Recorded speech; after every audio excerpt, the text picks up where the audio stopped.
디도서 2장 1절부터 15절까지의 말씀이에요. 조이야 안녕. 지난 시간에 바울 할아버지가 디도에게 교회의 멋진 리더를 세우라고 하신 이야기 기억나지?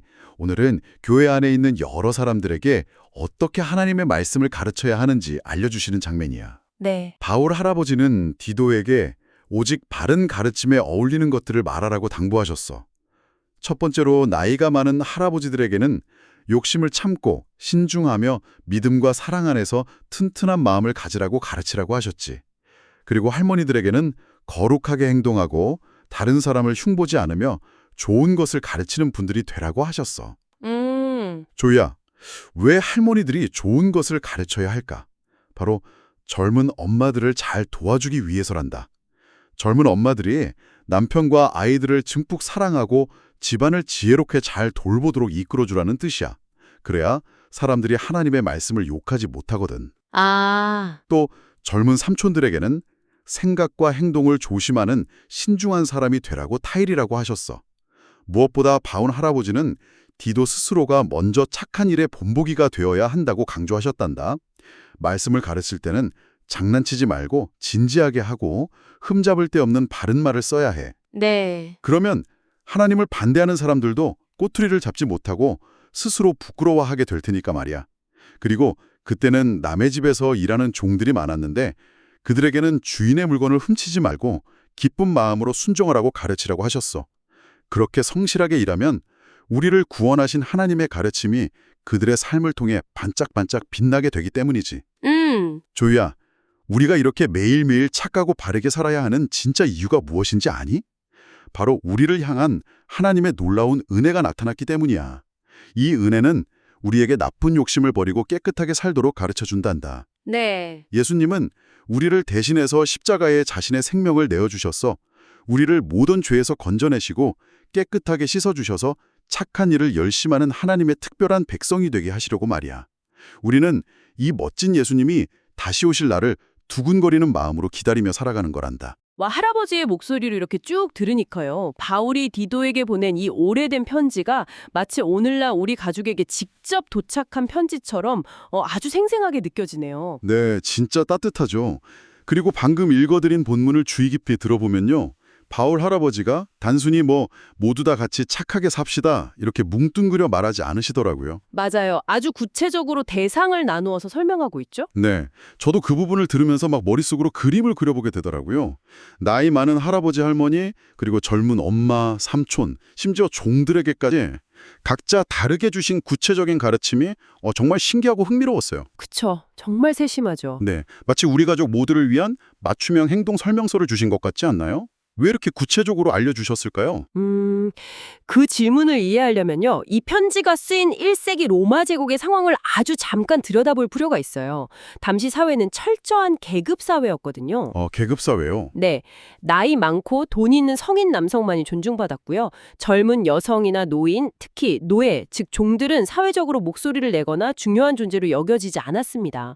그런데 바울은 이 편지에서 그들 모두를 하나하나 호명하고 있는 거예요. 그러니까 세상 사람들은 거들떠보지도 않던 평범한 사람들에게까지 일일이 중요한 역할을 주셨다는 거네요. 그렇죠. 그 시대의 가치관으로 보면 이건 정말 일종의 혁명 같은 일이었죠.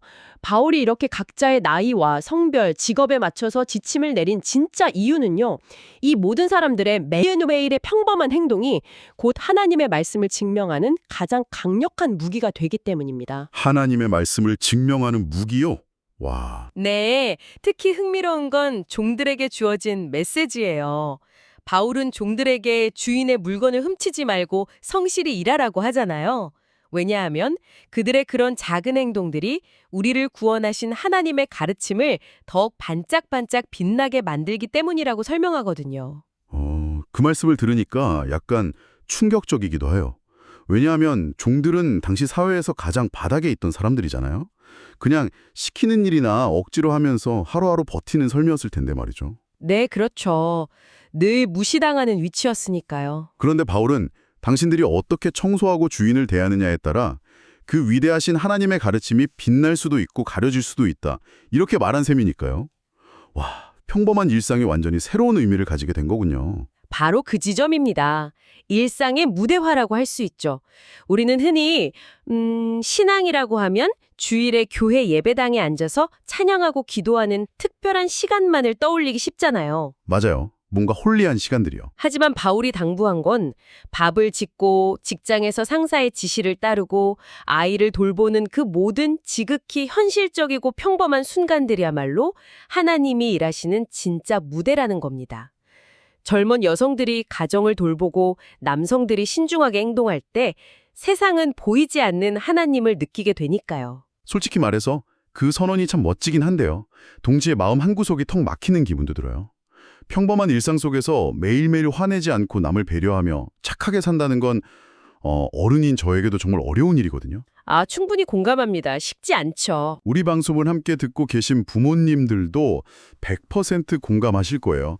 직장에서 내공을 얄밉게 가로채는 동료에게 웃으면서 성실하게 대하는 것, 또 퇴근하고 피곤해 죽겠는데 거실 벽에 크레파스로 낙서해 놓은 아이에게 화내지 않고 인내하는 것, 이거 정말 불가능에 가깝지 않나요?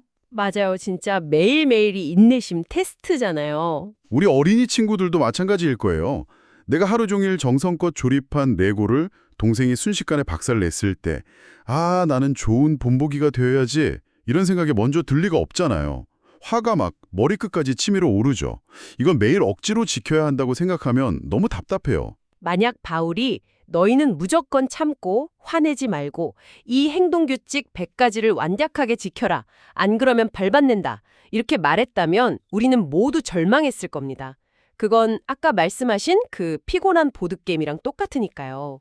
그렇죠. 그런데 바울은 그렇게 무거운 짐을 지우고 끝나지 않아요. 이 편지의 가장 놀랍고도 아름다운 반전이 바로 이어지죠. 그래서 본문 후반부의 분위기가 확 바뀌는 거였군요. 할아버지가 우리가 이렇게 착하고 바르게 살아야 하는 진짜 이유를 설명해 주셨잖아요. 네, 그 부분이 핵심입니다. 십자가의 은혜가 어떻게 우리를 변화시키는지 이해하는 게 중요한데요. 그 원동력은 우리의 굳은 의지나 규칙에 대한 두려움이 아니에요. 철저히 외부에서 오는 힘, 바로 우리를 대신해 생명을 내어주신 예수님의 십자가 사랑, 즉 은혜가 그 일을 해냅니다. 잠깐만요. 이해가 갈 듯하면서도 아직 살짝 잡히지 않는데요? 은혜라는 게 도대체 어떤 원리로 작동하기에 그런 화나는 상황을 참고 선한 행동을 하게 만드는 걸까요? 그게 억지로 되는 게 아니거든요. 네. 내가 화가 났을 때 은혜야, 참아야 해. 이렇게 주문을 외운다고 화가 갑자기 사라지는 건 아니잖아요. 이 은혜가 우리 마음을 어떻게 자연스럽게 변화시키는지 그 메커니즘을 파헤쳐보면 좋겠어요. 그 원리를 가장 명확하게 보여주는 열쇠가 오늘 본문에 숨어 있습니다. 본문에 등장한 가장 중요한 단어로 화제를 좀 옮겨볼게요. 조엘 할아버지가 푹 빠져서 읽으신 단어가 하나 있었죠. 예수님이 우리를 이것이 되게 하시려고 십자가를 지셨다고 했는데요. 특별한 백성이요. 네, 맞습니다. 옛날 헬라어, 그러니까 그리스어 원문으로 이 특별한 백성이라는 단어를 보면요. 페리오시오스라고 부릅니다. 이건 단순히 남들과 좀 다르다 이런 뜻이 아니에요. 그럼 어떤 뜻인가요? 이 단어 속에는 내가 나의 모든 것을 다 주어도 아깝지 않을 만큼 아주 소중하게 아끼는 나만의 보물이라는 엄청난 의미가 담겨 있습니다. 와, 나만의 보물이라는 뜻이라니 정말 가슴이 벅차고 좋네요. 하나님은 정말 우리를 세심하게 사랑하시는 분이군요. 네, 정말 그렇죠. 그냥 하늘에서 무리지어 물으시는 게 아니라 한 사람 한 사람 눈을 맞추며 너는 내 전부를 걸고 지켜낸 보물이야 라고 속삭여 주시는 거니까요. 세상에서는 흔히 돈이 많거나 공부를 아주 잘해야만 특별하다고 하잖아요. 맞아요. 세상의 특별함은 철저히 조건부죠. 우리 아이들도 늘 비교당하면서 상처받곤 하잖아요. 어른들도 마찬가지고요. 나보다 더 잘 나가는 사람을 보면 진짜 한없이 초라해지거든요. 하지만 페리우시오스, 그 하나님의 보물이라는 선언은 세상의 기준을 완전히 부셔버립니다. 우리가 완벽하게 규칙을 다 지켜내서 보물이 된 게 아니거든요. 오히려 우리가 죄로 멀어졌음에도 불구하고 생명을 내어주실 만큼 우리를 너무나 사랑하셔서 아무 조건 없이 우리를 보물로 삼으셨다는 뜻입니다. 내가 생명과 바꿀 만큼 완벽하게 사랑받는 보물이라는 걸 깨닫게 된다? 이제야 그 은혜의 메커니즘이 완전히 이해가 가요. 어떤 비유가 떠오르셨나요? 어린이 여러분, 상상해 보세요. 여러분이 정말 좋아하는 누군가가 세상에 딱 하나밖에 없는 막 눈부시게 하얀 한정판 운동화를 선물해 줬다고 해봅시다. 여러분이 그 신발을 신고 나갔을 때 흙탕물이 보이면 피하겠죠? 무조건 피하죠. 그렇죠. 왜 피할까요? 흙탕물을 밟으면 경찰서에 끌려간다는 무서운 규칙 때문인가요? 아니잖아요. 그 운동화를 준 사람의 마음이 너무 고맙고 신발이 소중해서 스스로 진흙을 안 밟으려고 조심하는 거잖아요. 아, 정확한 비유입니다. 벌 받을까 봐 무서워서 착한 일을 하는 게 아니라 그 크고 따뜻한 사랑이 너무 좋아서 저절로 그분이 기뻐하시는 삶을 살고 싶어지는 마음의 변화가 생기는 거군요. 네, 맞습니다. 무서움이나 억압은 사람의 겉모습만 통제할 뿐 마음을 바꾸지는 못하거든요. 하지만 사랑은 사람의 갈망 자체를 변화시킵니다. 바울은 은혜가 우리를 가르친다고 표현했어요. 은혜가 가르친다? 참 멋진 말이네요. 네, 나를 향한 그 엄청난 사랑이 마음을 꽉 채우면 예전에는 매력적으로 보였던 세상의 나쁜 욕심들이나 내 맘대로 하고 싶은 이기심이 점점 시시하고 매력없게 느껴지기 시작합니다. 진짜 보물을 손에 준 사람은 길가에 떨어진 가짜 장난감에 욕심 안 내는 거랑 똑같죠. 와, 세상에 나쁜 욕심이 시시해진다. 이 표현 정말 아이들도 이해하기 쉽게 와닿네요. 헬라어 원어까지 파고들고 나니까 머리로만 알던 말씀이 가슴으로 쑥 들어와요. 맞아요. 바로 그게 은혜가 우리를 자연스럽게 변화시키는 방식이죠. 로 시선을 좀 돌려보고 싶어요. 당장 내일 아침에 눈을 떠서 밤에 잠들기까지 마주하는 현실이요. 네, 아주 중요한 포인트입니다. 우리 어린이 친구들 엄마 아빠에게 막 툴툴거리고 싶을 때 혹은 친구의 장난감을 빼앗고 싶어지는 얄미운 고집이 생길 때 우리는 어떻게 해야 할까요? 어른들도 마찬가지로 욱할 때라 있잖아요. 그 아슬아슬한 찰나의 순간이 바로 오늘 우리가 찾아낸 페리오시오스라는 비밀 무기를 꺼낼 때입니다. 분노를 터뜨리고 싶은 충동이 올라올 때 아주 잠깐 멈춰서서 속으로 이렇게 한번 외쳐보라고 조언하고 싶습니다. 오, 뭐라고 외치면 될까요? 나는 예수님의 생명으로 산 하나님의 빛나는 보물이야 라고 말이죠. 와, 나는 하나님의 빛나는 보물이야. 화가 날 때마다 이 선언을 하는 거군요. 이거 정말 강력한데요? 네, 이건 단순한 자기 암시가 아니에요. 나의 진짜 정체성을 선언하는 영적인 호흡입니다. 내가 얼마나 존귀한 존재인지 자각하는 순간 다른 사람을 헐뜯거나 짜증을 내면서 흙탕물 속에 나를 뒹굴게 하고 싶지 않아지거든요. 진짜 그러네요. 오히려 거기서부터 하나님의 기뻐하시는 양보와 인내, 친절을 기꺼이 선택할 수 있는 넉넉한 용기가 흘러나오는 겁니다. 흙탕물에 나를 내어주고 싶지 않아진다? 너무 공감합니다. 내가 이미 완벽하게 사랑받는 소중한 존재라는 걸 알면 내 말과 행동도 스스로 귀하게 여기니까요. 어린이 여러분, 그리고 부모님들, 여러분은 오늘 무엇을 결심했나요? 내가 세상의 기준에 얽매이지 않는 하나님의 눈부신 보물이라는 사실을 기억하면서 하루를 어떻게 살아갈지 다짐해 보셨기를 바랍니다. 네. 앞선 대화에서 나눈 우리의 결심을 담아서요. 이제 하나님께 기도를 드리면 좋겠습니다.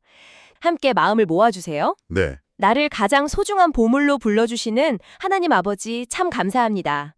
저를 죄에서 건져주시려고 하나뿐인 생명을 내어주신 예수님의 크신 사랑을 오늘 말씀을 통해 다시 깨닫게 하시니 감사합니다. 하나님, 저는 때때로 나쁜 욕심을 부리고 내 맘대로 행동할 때가 많아요. 그럴 때마다 나를 대신해 십자가를 지신 예수님의 은혜를 생각나게 해주세요. 내가 하나님의 특별한 백성이라는 사실을 잊지 않게 해주시고 집에서나 밖에서나 항상 신중하고 따뜻하게 행동하도록 도와주세요. 저의 작은 착한 행동들을 통해 우리 구주 하나님의 말씀이 세상 사람들에게 반짝반짝 빛나게 해주세요. 예수님이 다시 오실 그 영광스러운 날을 기쁨으로 기다리며 매일매일 사랑을 실천하는 어린이가 되게 해주세요. 나를 세상에서 가장 사랑하시는 예수님의 이름으로 기도합니다. 아멘. 네, 조이야. 우리가 하나님의 소중한 보물이라는 사실이 정말 가슴 뛰지 않니? 다음 시간에는 바울 할아버지가 이 편지를 어떻게 마무리하시는지, 세상 사람들을 향해 우리가 어떤 따뜻한 마음을 가져야 하는지 마저 들려줄게. 다음 이야기도 기대하며 즐겁게 기다려주렴. 오늘 이 깊은 말씀 통해 우리가 모두 하나님의 흠없는 가장 빛나는 보물이라는 사실을 가슴 깊이 새겼습니다. 그렇다면 여러분이 일상으로 돌아가 계속해서 상상해 볼 수 있는 한 가지 질문을 던져드리고 싶습니다. 네, 어떤 질문인가요? 내가 그토록 소중한 보물이라면 내일 아침 눈을 떴을 때 나와 매일 티격태격하며 나를 화나게 하는 내 동생, 혹은 말도 안 통하고 고집만 부리는 직장의 그 동료는 어떤 존재일까요? 아, 만약 그들 역시 하나님이 아직 다듬고 계시지만 자신의 생명을 바쳐서라도 찾아내려 했던 숨겨진 또 다른 눈부신 보물일지도 모른다는 생각으로 그들을 바라본다면 우리의 짜증나고 피곤했던 일상의 무대는 어떻게 달라지게 될까요? 와, 정말 많은 걸 생각하게 하는 깊은 질문이네요. 네, 오늘 배운 이 놀랍고 가슴 벅찬 은혜를 꼭 기억하시면서요. 여러분이 밟는 모든 평범한 일상이 하나님을 반짝반짝 비추는 눈부신 하루가 되기를 바랍니다.